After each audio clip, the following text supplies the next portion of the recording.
بسم اللہ الرحمن الرحیم۔ پروگرام رمضان کریم میں آپ کو خوش آمدید کہتے ہیں۔ سیرت کے ہم غلام ہیں، صورت ہوئی تو کیا، سرخ و سفید مٹی کی مورت ہوئی تو کیا، چاہتے ہو اگر فرداں کا نکھرا ہوا رنگ، سارے جہاں پہ چھڑک دو گنبد خضرا کا رنگ۔ جی ناظرین کرام، آج کا عنوان سیرت رسول عربی صلی اللہ علیہ وآلہ وسلم کہ جن کی ضیاء پاشیوں سے پوری دنیا نے رونق لی، نور لیا، ہدایت لی۔ عرب کے وہ بدو جو گھوڑا دوڑانے اور پانی پلانے پر سال ہا سال سے نسل کشیوں میں مصروف تھے، سیرت مصطفیٰ صلی اللہ علیہ وآلہ وسلم نے انہیں بھائی بھائی بنا دیا۔ وہ عرب کے قبائل جو چھوٹی چھوٹی اپنی ریاستیں بنا کر بیٹھے تھے، انہیں سیرت مصطفیٰ صلی اللہ علیہ وآلہ وسلم نے ریاست مدینہ کی صورت میں حکمرانی کا طریقہ اور سلیقہ سکھا دیا۔ وہ عرب کے بدو جنہیں زندگی گزارنے کا کوئی ڈھنگ نہیں آتا تھا، حضور نے ایسا مہذب بنایا اس معاشرے کو کہ وہ دنیا کا سب سے کلچرڈ معاشرہ کہلانے لگ گیا۔ آئیے سیرت رسول عربی صلی اللہ علیہ وآلہ وسلم کے معارف سے آگاہ ہوتے ہیں۔ عہد حاضر کے نامور عالم دین، مذہبی اسکالر محترم علامہ مفتی نوید احمد سیالوی صاحب آج ہمارے پروگرام کا حصہ ہیں، آپ کو خوش آمدید کہتے ہیں۔ بہت شکریہ علامہ صاحب، سب سے پہلے کہ قرآن اور سیرت مصطفیٰ ان دونوں کا باہمی تعلق کیا ہے، تاکہ آج جو لوگ قرآن کو الگ دیکھتے ہیں اور سیرت مصطفیٰ کو الگ دیکھتے ہیں، ہم انہیں یہ سمجھا سکیں کہ قرآن اور سیرت رسول جدا جدا نہیں ہیں۔ بسم اللہ الرحمن الرحیم۔ بے حد وسیع مضمون کے ساتھ آپ نے اس پروگرام کا انعقاد کیا۔ اللہ کریم ہماری پوری ٹیم کو جو AKO TV کی ہے تمام کو جزائے خیر عطا کرے۔ قرآن پاک کی اس آیت سے میں آغاز کرتا ہوں، قل ان کنتم تحبون اللہ فاتبعونی یحببکم اللہ۔ اے محبوب، میرے بندوں سے فرما دیجئے، اپنے امتیوں سے فرما دیجئے، اگر تم یہ چاہتے ہو کہ اللہ تم سے محبت کرے، پیار کرے اور تم اللہ کے محبوب بن جاؤ تو فاتبعونی، کوئی لمبا کام نہیں کرنا، صرف اتباع مصطفیٰ کرنی ہے۔ تو پھر رزلٹ کیا نکلے گا، جزا کیا ملے گی؟ فرمایا یحببکم اللہ، میرے محبوب آپ کی اتباع کرنے والا میرا محبوب بن جائے گا۔ اور محبوبیت کی بھی بات دیکھیں، صرف یہاں تک بات نہیں کی، فرمایا وَيَغْفِرْ لَكُمْ ذُنُوبَكُمْ، ہم ان کے گناہوں کو معاف فرما دیں گے۔ جو اتباع مصطفیٰ میں آ جاتا ہے اس کے گزشتہ گناہ معاف ہو جاتے ہیں۔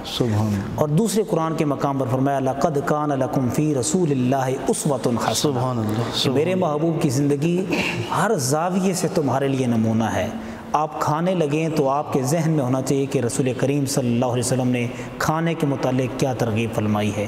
پینے لگیں، سونے لگیں، آپ گھر کے معاملات کو دیکھ لیں، معاشرے کے معاملات کو دیکھ لیں، جس جانب بھی جائیں گے حضور نے پریکٹیکل سارے معاملات کر کے دکھا دیے، چونکہ حضور کی زندگی ہمارے لیے نمونہ ہے۔ اور ایسا بھی نہیں کہ کسی ایک زاویے سے حضور نے بات کی ہو اور دوسرے زاویے سے نہ کی ہو۔ اور تیسری بات جو بڑی قیمتی ہے کہ قرآن سے کیا تعلق ہے سیرت مصطفیٰ کا، الحمد سے لے کر والناس تک قرآن کو سمجھنا مشکل ہے تب تک جب تک مصطفیٰ کی سیرت سے آگاہی حاصل نہیں ہوتی۔ حضور کی سیرت سے آگاہی حاصل کرنے کے بعد قرآن بھی سمجھ آتا ہے اور حضور کی سیرت بھی سمجھ آتی ہے۔ آپ الحمد سے لے کر والناس تک ہر آیت کے بدلے میں حضور کی حدیث موجود ہے، حضور کی زندگی کا ہر پہلو موجود ہے۔ اب قرآن کی یہ آیت لے لے، واقیموا الصلاۃ وآتوا الزکوٰۃ، نماز قائم کرو۔ قرآن تو صرف قائم کرنے کا حکم دیتا ہے، یہ تو نہیں بتاتا کہ قیام کیسے کرنا ہے، رکوع کیسے کرنا ہے، سجدہ کیسے کرنا ہے، قعدہ کیسے کرنا ہے۔ یہ ساری باتیں ہمیں کس نے بتائی ہیں؟ یہ کردار مصطفیٰ، سیرت مصطفیٰ سے ہمیں ملتی ہیں۔ قیام میں، رکوع میں جا کر کتنی بار تسبیحات پڑھنی ہیں، سجدے میں ہم نے کیا پڑھنا ہے، قعدے میں ہم نے کیا پڑھنا ہے، پوری پورا طریقہ نبی اکرم صلی اللہ علیہ وسلم نے کر کے بتا دیا اور فرما دیا کہ جب تم قعدے میں بیٹھو تو تحیات میں یہ پڑھنا ہے، مجھ پر سلام کہنا ہے، مجھ پر میری اولاد پر درود پڑھنا ہے، اپنے والدین کے لیے سارے مومنین کے لیے دعا مانگنی ہے۔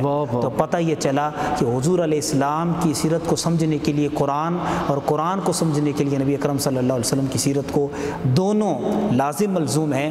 جو قرآن کو چھوڑ دیتے ہیں وہ حدیث کو نہیں سمجھ سکتے، جو حدیث کو چھوڑ دیتے ہیں وہ قرآن کو نہیں سمجھ سکتے۔ ہم یہ کہتے ہیں کہ قرآن بھی ہمارا رہبر ہے اور حدیث بھی ہماری رہبر ہے، ہم دونوں کو لے کر اپنی زندگی کو بدلنے کی کوشش کریں۔ ناظرین کرام، علامہ صاحب کی گفتگو کا خلاصہ یہی ہے کہ اگر آپ نے قرآن پہ مکمل عمل کرنا ہے تو اس کے لیے سیرت النبی صلی اللہ علیہ وسلم سے رہنمائی از حد ضروری ہے، اور بنا سیرت النبی صلی اللہ علیہ وآلہ وسلم کے اگر آپ قرآن پہ عمل کرنا چاہیں تو یہ آپ کے لیے ناممکن ہے۔ قرآن کی حقیقی تفسیر ذات پیغمبر صلی اللہ علیہ وآلہ وسلم ہے۔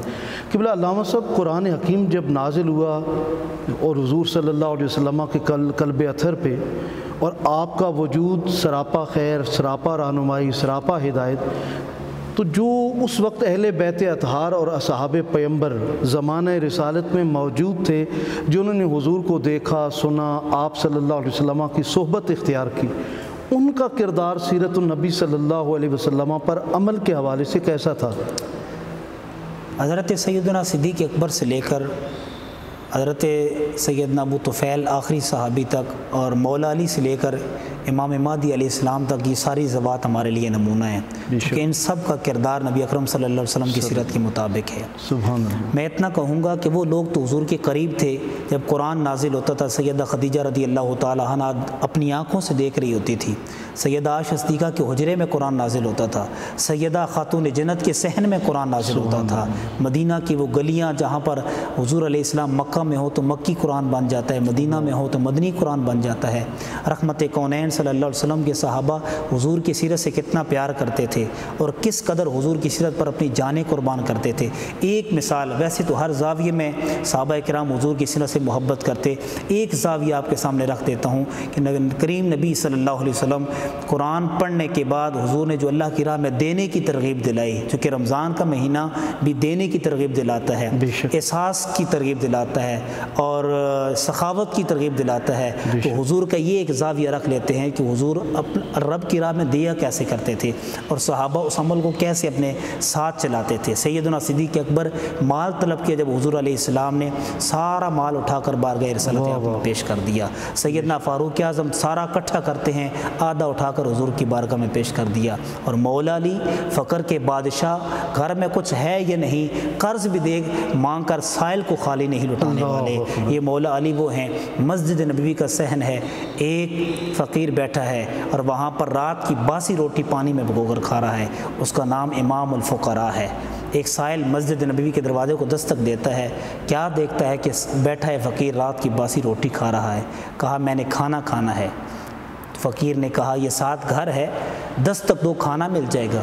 فقیر نے کہا، اس نے دستک دی، اندر سے نوجوان خوبرو نکلا، کہا بھئی کیا چاہتے ہو؟ کہا کھانا چاہتا ہوں۔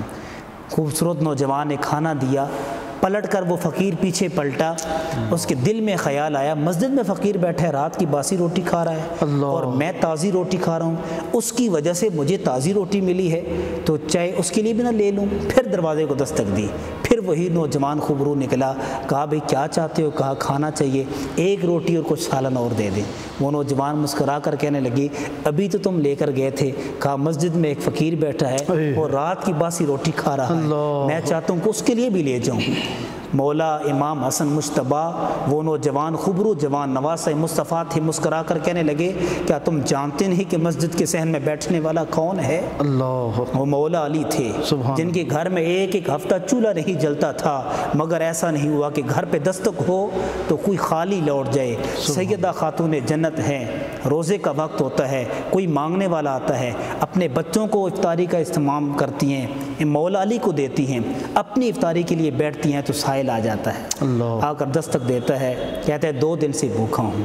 سیدہ خاتون جنت نے امام حسن مجتبیٰ سے فرمایا یہ اٹھاؤ، اور اس سائل کو دے دو۔ کہا امی جان آپ نے روزہ افطار کرنا ہے؟ آپ نے فرمایا میں 1 دن کی بھوکھی ہوں تو وہ 2 دن کا بھوکا ہے، اس کا زیادہ حق ہے۔ یہ وہ لوگ تھے جن کا حضور علیہ السلام کی زندگی کا ایک پہلو دیکھ لیں کہ وہ رائے خدا میں حضور کیسے دیتے تھے، صحابہ پر، اہل بیت پر وہ کردار کیسے طاری ہوا اور کیسے ان پر مسلط ہوا اور اپنی زندگی کو کیسے حضور کی سیرت کے مطابق چلاتے تھے۔ ہم صرف اس پہلو کو رمضان میں لے لیں تو میرے لیے ہمارے لیے بخشش کا ذریعہ بن سکتا ہے۔ قبلہ علامہ صاحب آپ نے بڑے خوبصورت پیرائے میں بیان کیا۔ ہم دیکھتے ہیں کہ اہل بیت اطہار ہوں، اصحاب پیغمبر ہوں، انہوں نے اپنے ادوار میں سیرت النبی پہ عمل کیا اور پوری دنیا پہ چھا گئے، پوری دنیا پہ حکمرانی کی، سپر پاور بن گیا اسلام۔ آج زوال امت کے اسباب آپ کیا محسوس کرتے ہیں کہ پوری دنیا میں مسلمانوں کا خون پانی سے ارزاں ہے، بہایا جا رہا ہے، مسلم ریاستوں کو کچل دیا گیا، مسلم حکمرانوں کو تذلیل سے مار دیا گیا، آج بھی 20 ممالک ہیں جہاں پہ مسلمانوں کی نسل کشی ہو رہی ہے۔ ایسے میں آپ کون سے اسباب محسوس کرتے ہیں کہ امت مسلمہ زوال پذیر ہے؟ ایسے حالات میں اقبال کے کچھ اشعار میں ایڈ کرنا چاہوں گا، اور پھر میں بنیادی طور پر تو یہ ہے کہ اسلام کے 6 ارکان میں سے ایک چھٹا رکن نکال دیا گیا۔ مسلمان تب تک امن کی نیند نہیں سو سکتے جب تک جہاد نہیں کریں گے، اور حضور علیہ السلام کے کردار سے جہاد کا ہمیں مختلف ایک جہاد حضور نے اپنی زندگی میں نہیں کیا، بہت سارے جہاد کیے ہیں، اور کر کے امت کو اس دور کے مسلمانوں کو امن کا ایک راہ حضور نے ہموار کی ہے۔ اقبال کہتا تھا کون ہے تارک آئین رسول مختار، مصلحت وقت کی ہے کس کے عمل کا معیار، کس کی آنکھوں میں سمایا ہے شعار اغیار، ہو گئی نگاہ کس کی طرز سلف سے بیزار، قلب میں سوز نہیں روح میں احساس نہیں، کچھ بھی پیغام محمد کا تمہیں پاس نہیں۔ آج بھی اگر ہم حضور کی زندگی کا یہ پہلو جو جہاد کے متعلق ہے، مسلمان تب تک امن کی زندگی نہیں گزار سکتے، اپنا حق نہیں لے سکتے اور اپنی بچیوں کی عزتیں اور اپنی جانیں محفوظ نہیں کر سکتے جب تک رسول پاک صلی اللہ علیہ وسلم کا دیا ہوا یہ فکر جو جہاد کی صورت میں ہے اس کو اپنی زندگی میں لاگو نہیں کرتے۔ آج پوری دنیا میں کشمیر سے لے کر فلسطین تک مسلمان ظلم کی چکی میں پس رہے ہیں، ان کا کوئی پرسان حال نہیں۔ 56-57 اسلامی ملک سارے کے سارے خاموش بیٹھے ہیں، سب طاقتیں موجود ہیں، اسلحہ موجود ہے، افواج موجود ہیں، ساری چیزیں ہونے کے باوجود ہم جہاد کی طرف قدم نہیں بڑھاتے، حضور کی یہ فکر اور یہ پیغام اپنی زندگی میں نہیں لاتے، مسلمان امن کی زندگی نہیں گزار سکتے۔ زوال کی بنیادی وجہ سیرت مصطفیٰ سے دوری ہے، اور حضور کے ایک پہلو کو پکڑ لیا دوسرے کو چھوڑ دیا۔ اخلاقیات کا درس دیتے ہیں، انسانیت کا درس دیتے ہیں، مگر جہاد کا درس دینے کے لیے سب ادارے قاصر ہیں اور سب خاموش نظر آتے ہیں۔ ناظرین کرام، آپ نے سنا کہ جب سے امت آقائے دو عالم صلی اللہ علیہ وآلہ وسلم کی سیرت سے بیگانہ ہوئی، ذلت اور خواری اس کا مقدر بن گئی۔ ہمیں وہ جد و جہد پھر سے اپنانی ہوگی، وہ کوشش، وہ جہد، وہ جہاد پھر سے اپنانا ہوگا جس میں امت مسلمہ کے دکھ، درد اور غم سانجے ہوں۔ کچھ ان کے خلق نے کر لی، کچھ ان کے پیار نے کر لی، مسخر اس طرح دنیا شہ ابرار نے کر لی۔ چاہتے ہو اگر فرداں کا نکھرا ہوا رنگ، سارے جہاں پہ چھڑک دو گنبد خضرا کا رنگ۔ آئیے اس ماہ مقدس میں عہد کریں کہ ہم اپنی زندگیاں سیرت النبی صلی اللہ علیہ وآلہ وسلم کے سانچے میں ڈھالنے کی کوشش کریں گے۔ نئے عنوان کے ساتھ جلد ملاقات ہوتی ہے، تب تک کے لیے اللہ حافظ۔